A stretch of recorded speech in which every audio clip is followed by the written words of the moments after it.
They created quite a sensation.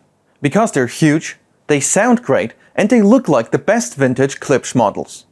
But they are modern, they have a very powerful built-in amplifier, and they can do a lot of things. Today we have the incredible The Nines, the flagship of the Klipsch family of powered speakers. Hello everyone, this is Pult Electronics and me, Dico. Let's go!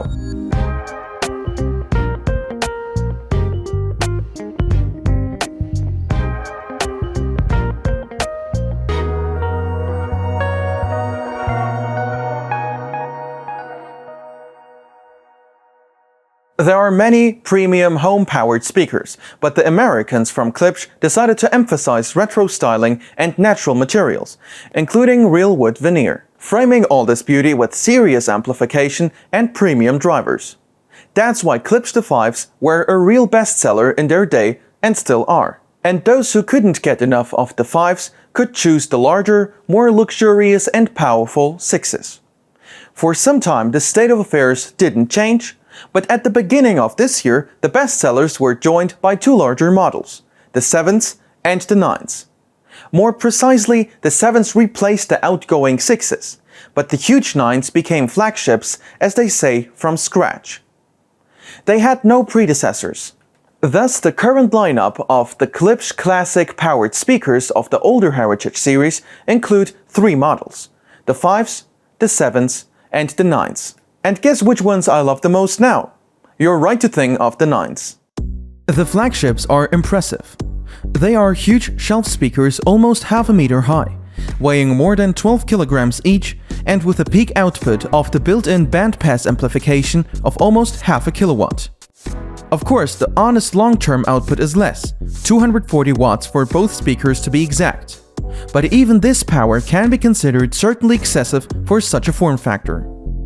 Moreover, the sensitivity of Klipsch speakers is traditionally very high, which results in very high undistorted volume. The drivers used in the Nines are a blend of sorts. The titanium dome tweeters are borrowed from the reference Premier series of full-size speakers, but paired with new horns. And the imposing 20cm drivers with paper composite cones are original, although structurally they are close to the drivers of the Fives, which is not surprising. And the whole engineering composition is packed into solid MDF enclosures, finished in natural veneer in one of two colors. Each veneer color has its own grille, and the controls on the top panel are made of metal. No fake materials. In fact, being part of the Heritage series does not imply anything else, except that the grills with magnetic attachment are somewhat out of this rule. Although they look like the vintage ones, they are made not of natural wool, but of synthetic fabric. From a practical standpoint, this is certainly for the best, because wool grills need specific care, and otherwise they sag. As for the equipment, the creators of the Nines modestly call them the most universal speakers in the world. Probably it is so, though in this sense the Nines differ a little from the familiar Junior Fives. There is nothing shameful in this similarity, it's just that the Fives originally set the bar so high that there was simply no sense to jump higher. The Nines don't have built-in streaming, but everything else is there. So, the Nines are equipped with 3 digital inputs. This is an HDMI port with PCM signal support, that is, the connection is supposed to be to return the channel of the TV set. Digital optical input and USB input for receiving a signal from a computer. The built-in DAC of speakers from any of the inputs can process streams up to 24-bit 192 kHz. For analog sources, there is an aux mini jack, which is optimized for working with gadgets by its input impedance, and a combined analog input RCA, which can be a line output or phono input for a turntable with an MM-type head. In addition, the signal to the speakers can be supplied via Bluetooth with support for aptX HD codec, which means almost no audible loss. The bass component can be amplified using an external active subwoofer, which also has an output for connection. The speakers comfortably honor themselves even in a 40 square meter room. Moreover, the manufacturer foresaw such a scenario, so he put in the box not only a 4-meter branded cable for power transfer in bi-amping format from the master speaker to the slave speaker, but also provided it with an additional 2-meter cable extension. That is, taking into account the lifting of the wire from the floor to the speakers, the maximum distance between the nines can be as much as 4.5 meters. Although for purposeful listening, it is optimal to put them 2 to 3 meters from each other, and at the same distance to place yourself. Well, if we go back to the package, the buyer will also find a remote control, HDMI cable, and even a USB cable in the box. A power cord, of course. In general, a complete set, meaning you won't even have to buy anything extra.